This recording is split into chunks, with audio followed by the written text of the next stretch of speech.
Hello नमस्कार दोस्तों, कैसे हैं आप लोग। आशा है कि आप लोग अच्छे और स्वस्थ भी होंगे। दोस्तों आज हम बात करेंगे कलयुगी ब्रह्मचारी 2 मूवी के विषय में। तो क्या है पूरी सच्चाई जानने के लिए हमारे वीडियो को अंत तक बने रहें और हमारे चैनल को सब्सक्राइब करके लाइक कर लीजिए। तो चलिए दोस्तों देखिए, अरविंद अकेला उर्फ कल्लू जी का एक नया मूवी आया है जिसका नाम है कलयुगी ब्रह्मचारी 2।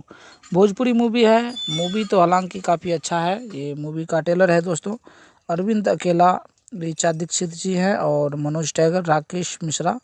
इस फिल्म का प्रोड्यूसर अनिल उपाध्याय जी हैं। बैनर तले बने हैं काशवी आर्ट्स के बैनर तले इस मूवी को बनाया गया है। हालांकि ये मूवी काफ़ी अच्छा होने वाला है दोस्तों। ट्रेलर है, आप ट्रेलर देख सकेंगे।